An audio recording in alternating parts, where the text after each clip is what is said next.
No dormirás. Santa siesta. Hasta las 17.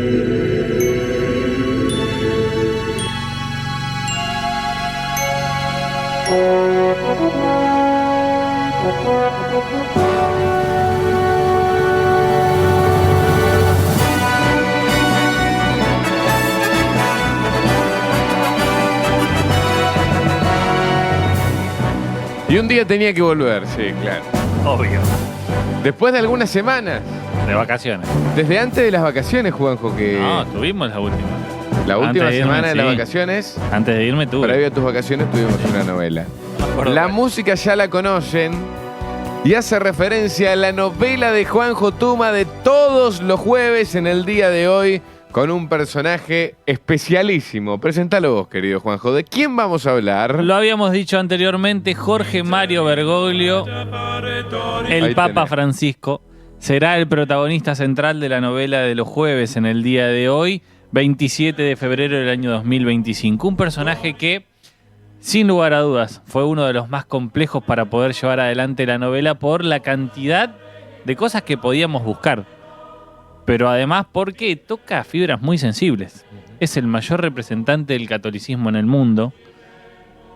Y hay temas en los cuales es a veces muy complejo meterse o es muy difícil de escarbar un poquito. Hay muchísimo material. Podríamos hacer una novela mucho más extensa de lo que hacemos habitualmente. Y podríamos tener material para tocar todos los temas que quisiéramos. ¿Querés hablar de vínculos amorosos? Podemos hablar de eso haciendo referencia al Papa Francisco. ¿Querés hablar de política? Podemos hablar de eso con el Papa Francisco. ¿Querés hablar de guerras en el mundo? Podemos buscar material para hablar de eso con el Papa Francisco. ¿Querés hablar de fútbol? Vos mencionabas También, en hincha una de las San Lorenzo. preguntas. Hincha fanático de San Lorenzo de Almagro. Podríamos hablar de eso también en la novela. En algún momento Diego lo fue a visitar y lo querés vincular al fútbol, al Papa Francisco, podemos hacerlo. El único papa que defendió Diego en su momento y que dijo que era de carne y hueso, que era terrenal y que podía hablar y abrazarlo sin ningún tipo de problemas y no como al resto. Un Papa Francisco que no atraviesa la mejor situación de salud. El último parte médico, si queremos, podemos agregar algo noticioso, habla de una leve mejoría en el cuadro de salud del sumo pontífice. Vamos a comenzar con el primer capítulo Por favor. de la novela del día de hoy. Y vamos a ir unos años antes a que el Papa Francisco sea electo Papa. Vamos a conocer parte de la historia de Jorge Mario Bergoglio. ¿Quién va a darnos a conocer parte de su historia? María Elena, su hermana. Mira. Cuenta algo de su infancia y además la decisión que tuvo que tomar Bergoglio cuando era joven. Lo escuchamos. Él en su libro, El Jesuita, cuenta su experiencia de cuando tuvo que elegir. Porque aparte era un joven normal, ¿no? Y él cuenta su experiencia de cuando tuvo que elegir entre el amor de una mujer y el amor de Dios. Porque él estaba enamorado de una chica del grupo de la parroquia. Y aparentemente esa chica también estaba enamorada de él. Y un 21 de septiembre el grupo salía a festejar el día de la primavera. Y él, antes de encontrarse con los chicos, entra a la parroquia a saludar a la Virgen. Y dice que ahí sintió. Entonces dijo, no, yo me quedo a hablar con el cura. Y nunca más habló con la chica. Esta historia que cuenta Mirá María vos. Elena para mí marca el inicio de lo que terminará siendo la vocación que claramente la tenía de antemano. El Papa tuvo que elegir entre el amor de una mujer o entre el amor de Dios. Es tremendo eso. Y fíjate la decisión en ese momento que tuvo que tomar o que decidió tomar, porque en esto es también, cuando hablamos de religión hablamos muchas veces de lo que siente cada una de las personas, en el llamado a la vocación de los sacerdotes también a ordenarse. Hay mucho de esto, de lo que sienten. Cuando María Elena cuenta que entró a la iglesia a saludar a la Virgen y ahí sintió que tenía que quedarse ahí, y que a partir de ahí se quedó hablando con el sacerdote y a partir de ahí nunca más habló con esta mujer.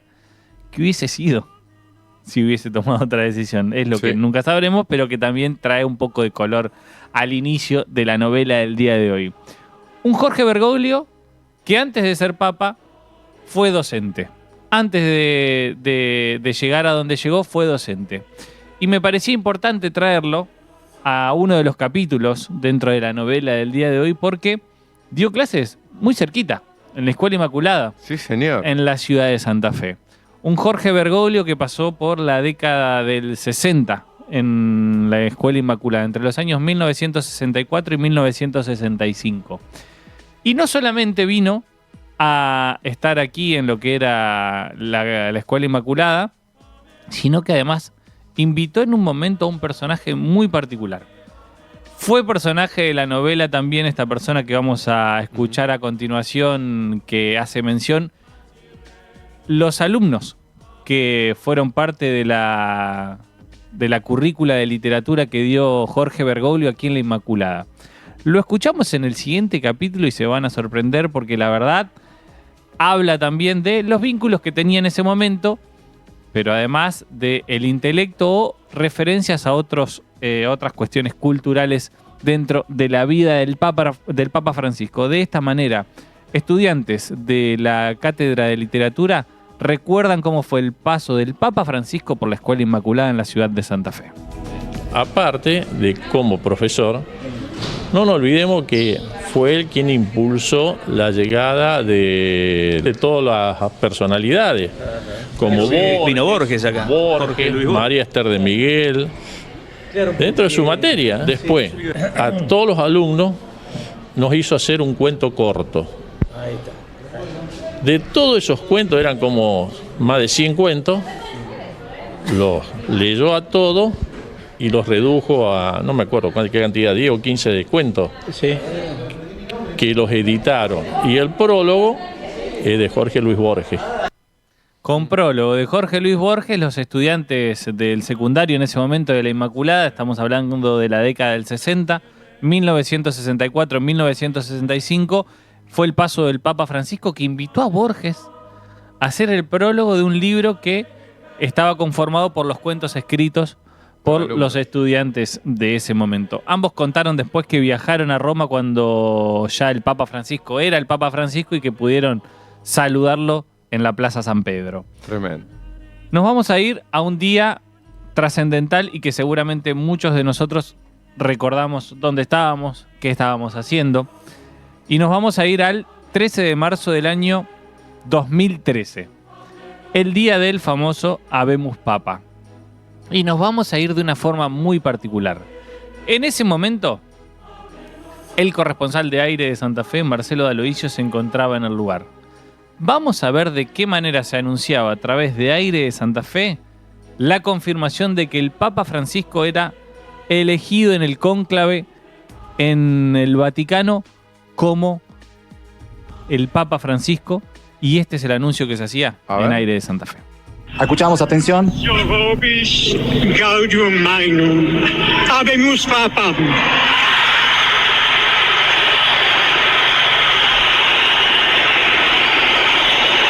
Ac reverendissimum Dominum, Sancte Romane Ecclesiae Cardinalem Bergoglio. Jorge Bergoglio. Posuit Franciscum. Y tiene el nombre de Francesco, Papa Francisco. Jorge Bergoglio, República Argentina. Sin palabras, la bendición del Papa Francisco I, Jorge Bergoglio, República Argentina, Aire de Santa Fe. 13 de marzo del año 2013. Qué tremendo cuando sale por primera vez, Es ¿no? tremendo. Porque además toda la gente en la Plaza San Pedro esperando la aparición del nuevo Papa. Un Papa que él mismo dijo en ese momento, fueron a buscar un Papa al fin del mundo. El primer Papa no europeo, Francisco, y que trajo para mí una impronta distinta en algunas cuestiones vinculadas a el culto católico. También es difícil plantear cambios tan sustanciales en la Iglesia cuando también entendemos que es una institución que tiene muchísimos años y que hay cuestiones que yo creo que sea el papa que sea y sea el papa más revolucionario de la historia, no se van a modificar y no se van a cambiar. Y creo que nos empezamos a meter ahora sí en parte de lo que es ya el papado de Francisco. Y el primero de los temas, hay distintos temas que vamos a abordar en los distintos capítulos en la novela del día de hoy, pero uno de los temas y el capítulo que sigue hacen referencia a el Papa Francisco hablando sobre la homosexualidad. Algo que tal vez muchos esperaban se dé de otra manera con su papado, pero que también él tiene una mirada y que tiene que ver con el dogma religioso y que tiene que ver con las cuestiones vinculadas a la Iglesia. Escuchemos lo que dice en el siguiente capítulo de la novela del día de hoy el Papa Francisco acerca de la homosexualidad. Somos todos hijos de Dios. Y Dios nos quiere como estamos y con la fuerza que luchamos cada uno por nuestra dignidad. El ser homosexual no es un delito. No es un delito. Sí, pero es pecado. Bueno, primero, distingamos pecado por delito. Pero también es pecado la falta de caridad con el prójimo. ¿Y vos cómo andás? Cada hombre y cada mujer tiene que tener una ventana en su vida donde pueda volcar su esperanza y donde pueda ver la dignidad de Dios. Y ser homosexual no es un delito. Es una condición humana. Creo que... Es una condición humana. Bueno, y lo pone en términos de... ¿Es un pecado? Dice sí, pero además es pecado otra cosa. Creo que la declaración del Papa Francisco haciendo referencia a esta, cuando él dice no es un delito, a continuación habla mucho de muchos países que sí lo tipifican como un delito y donde incluso son condenados por esta condición sexual o por esta elección de vida. Creo que es un poco una referencia revolucionaria, entre comillas, que el Papa Francisco pueda hablar de esta forma. ¿Qué quiero decir? También es entender desde qué lado lo dice, siendo el referente del catolicismo, sí, claro, a nivel mundial. Es difícil pensar que un papa o un sacerdote pueda hablar en otros términos de la homosexualidad. Después está en cada uno aceptar o no lo que impone la religión, porque también es una decisión de vida, aceptar o no lo que plantea la Iglesia. Cada una de las instituciones tiene sus cuestiones y en esta referencia es lo que decía el Papa Francisco respecto de la homosexualidad. Yo les decía que también vamos a hablar de cuestiones que en algún momento se habló mucho, sobre todo cuando fue elegido Papa. ¿Se acuerdan que se habló mucho de sus vínculos con la dictadura militar? Se habló muchísimo de qué había sucedido durante la dictadura y cuál había sido el rol de Bergoglio en ese momento, sobre todo con las desapariciones de dos sacerdotes jesuitas, Llorio y Jalix. Son los dos sacerdotes que fueron detenidos y que meses después aparecieron. No fueron asesinados por la dictadura militar, pero sí habían sido secuestrados en un momento. Ellos trabajaban en barrios populares de la provincia de Buenos Aires. Bergoglio era su jefe directo. Y la justicia lo que hizo en su momento fue llamarlo a declarar a Jorge Bergoglio como testigo de la causa. No estaba imputado, pero sí querían tener una referencia de qué recordaba Bergoglio en ese momento, o del momento que ocurrieron las desapariciones de estos dos sacerdotes. ¿Quieren escuchar lo que dijo Bergoglio en su declaración? Dale. Lo escuchamos. A ver. En aquella época, todo sacerdote que trabajaba con los sectores más pobres era blanco de suspicacias o acusaciones de parte de algunos sectores. ¿Por qué digo esto? Porque era algo muy común. Alguien iba a trabajar con los pobres y era zurdo. Señor Bergoglio, le pido, porque tiene mucha importancia para esta investigación, que haga un esfuerzo a ver si puede precisar algún nombre y apellido, algún miembro de la Compañía de Jesús, miembro. Era un cuestionamiento general a todos los sacerdotes que tenían esa opción pastoral. ¿Pero por parte de quién? De sectores diversos, transversal. Se hablaba, se decía, se publicaba en los diarios. ¿A usted le hablaban? En las comunidades se hablaba, en los sectores, en algunas parroquias. ¿Qué es lo que se le atribuye o qué es lo que se hablaba en ese momento respecto de las desapariciones de Giorgio y Jalix? Que Bergoglio había sido informante. Lo que a quien escuchábamos que lo interroga a Bergoglio es Luis Zamora. Fue abogado en la causa ESMA. Era uno de los abogados querellante que estaba llevando adelante la investigación. Y lo que se le endilga a Bergoglio de ese momento es: no aportó ningún dato, no recordaba o no pudo hacer referencias a nombres concretos. ¿Qué pasó después? Uno de los sacerdotes murió pasados los años 2000, el otro no murió, pero nunca lo acusaron a Bergoglio respecto de la desaparición y se habló mucho de los vínculos con otra catequista que a través de la detención de esa persona los dos habían sido desaparecidos. En concreto, ninguna investigación encontró a Bergoglio culpable ni encontró vínculos para determinar que había sido él quien había informado a alguien de la iglesia del trabajo de Giorgio y Jalix. Lo que sí se dijo en ese momento es: tampoco ayudó o tampoco aportó datos a la causa para poder tratar de esclarecer lo que había pasado. Les dije que también podíamos hablar con el Papa Francisco y salimos de Bergoglio para meternos en Francisco y podemos hablar de su referencia hacia el peronismo. Se habla mucho, y se lo preguntan en la entrevista que vamos a escuchar a continuación, ¿por qué se dice tanto que él es un papa peronista? Esto responde Jorge Bergoglio cuando le preguntan respecto a este tema. Cuando me hacen esa pregunta, le hago una confidencia, me la hacen en un tono tal, como si me preguntaran: dígame una cosa. Usted es una mala persona. ¿Usted fue leproso y se curó? Porque una lepra, ¿no? Te cuento. O sea que el peronismo es un movimiento popular que tiene un largo camino y que convocó a mucha gente con proyectos de justicia social y un momento político. Pero mi familia ciertamente era antiperonista y yo tuve que tratar con toda la gente y cambiar un poco la perspectiva, ¿no? No tengo idea, quizás por ciertas propuestas sociales, ¿no? Pero me podría decir socialista, ¿no? No se lo dicen, siempre le hacen referencia a peronista. Él termina contando que su familia era, y en estos términos lo dice, gorila. En el peor término de la palabra, hablaba de su crianza dentro de un seno radical y que estaba muy en contra de las cuestiones vinculadas a la política y al peronismo. ¿Qué termina diciendo?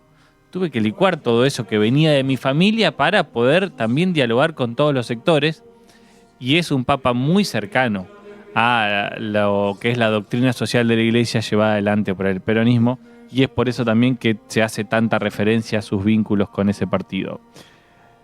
El Papa Francisco, que en su papado también habló y hace muchas veces referencia y tiene vínculos con los más jóvenes.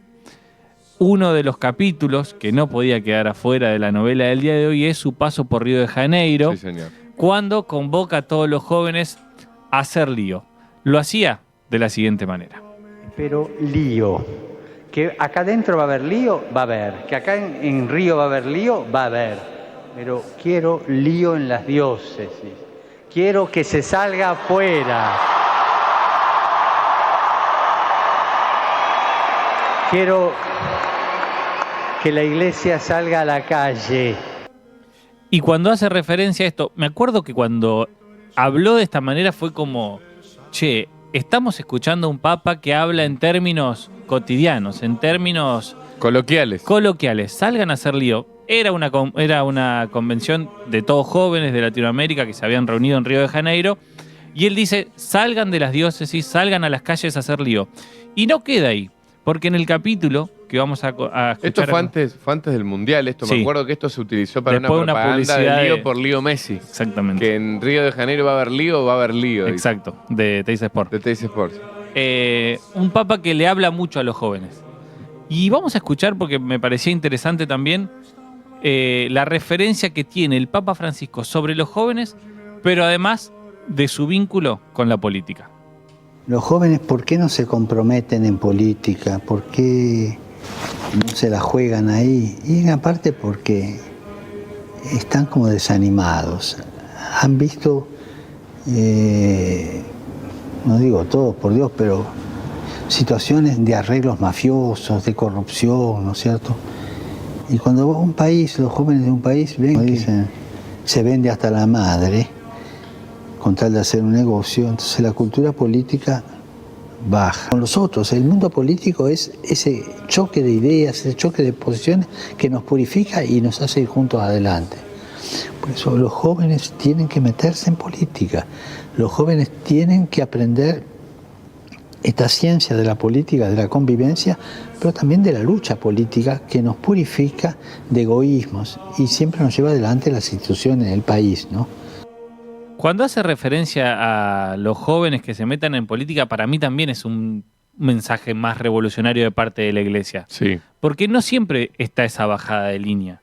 Y me parece que el Papa Francisco hace esa distinción para poder involucrar a la mayor cantidad de gente posible. Es un Papa sumamente político, esto no hay ningún tipo de discusión. Más allá del tinte que pueda tener, es un Papa que se mete en la política, que habla de las cuestiones vinculadas a lo que ocurre en Argentina. Y también en ese sentido me parece que es revolucionario el papado que lleva adelante. Entiendo que su opinión de Argentina también para nosotros pesa mucho más y que tal vez otros papas no lo hicieron en referencia no solamente a Argentina, sino a otros países. Le agradezco a Juanchi que me aclara, lo de Hagan Lío fue en la Jornada Mundial de la Juventud, no solamente de Sudamérica, sino en la Jornada Mundial de la Juventud. Y yo les decía a un Papa Francisco que se mete en la política. Recién le pedí a los jóvenes que sean parte de la política, que se metan, que no se dejen desilusionar por las cosas que van pasando a veces. Y él mismo cuando toca algún tema lo hace de forma contundente. Deja poco librado a la imaginación. Un Papa Francisco que opinó sobre temas vinculados a la Argentina hace muy poquito. Este video fue uno de los mensajes más duros desde que por lo menos yo pude escuchar alguna referencia del Papa haciendo mención a un tema puntual de Argentina. Y se van a acordar todos porque el Papa Francisco habló de una elección que hizo el gobierno de Javier Milei, de cómo tratar una protesta, y habló sobre el gas pimienta de la siguiente manera. A ver. Obreros, gente que pedía por sus derechos en la calle. Y la policía la rechazaba por una cosa que es lo más caro que hay. Ese gas pimienta de primera calidad.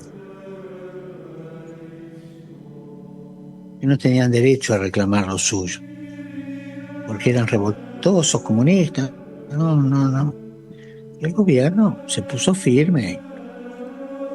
En vez de pagar justicia social, pagó el gas pimienta, le convenía.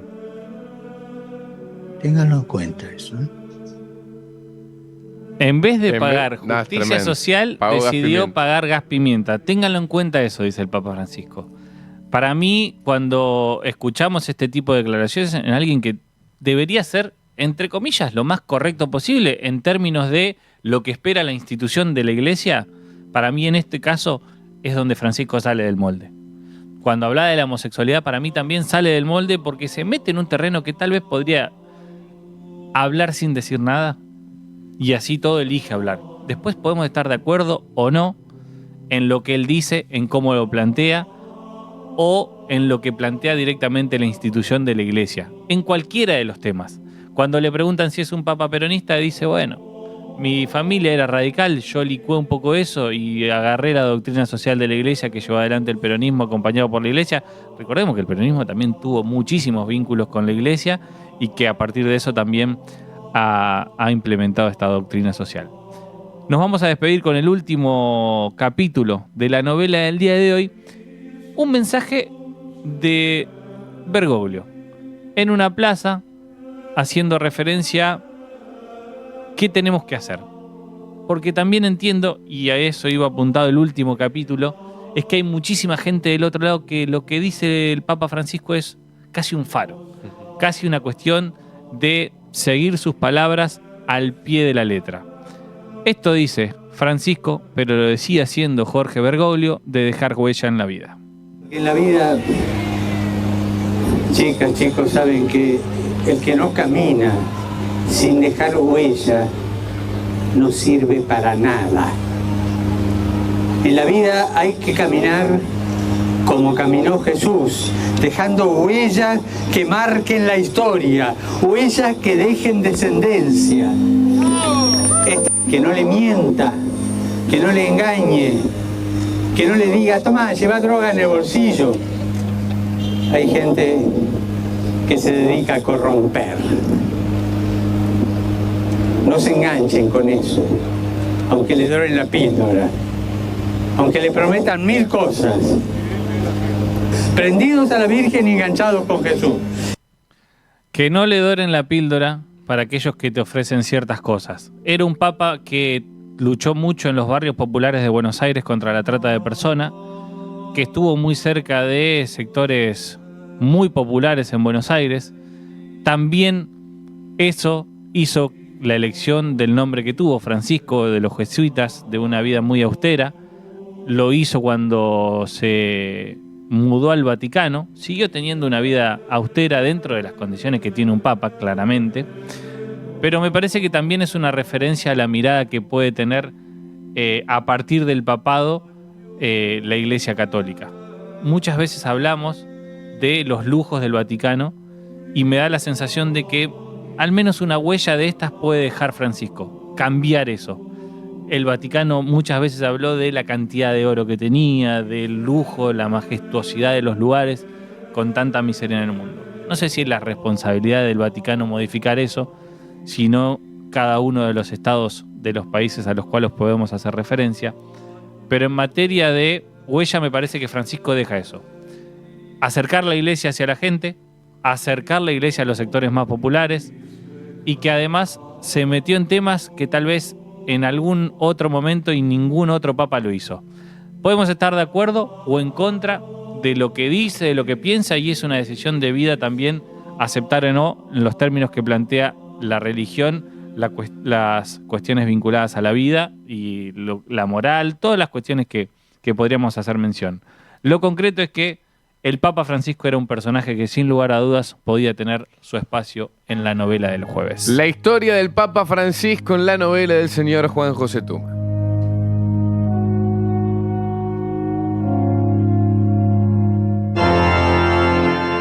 Amarás a las siestas sobre todas las cosas. Hasta las 17, Santa Siesta.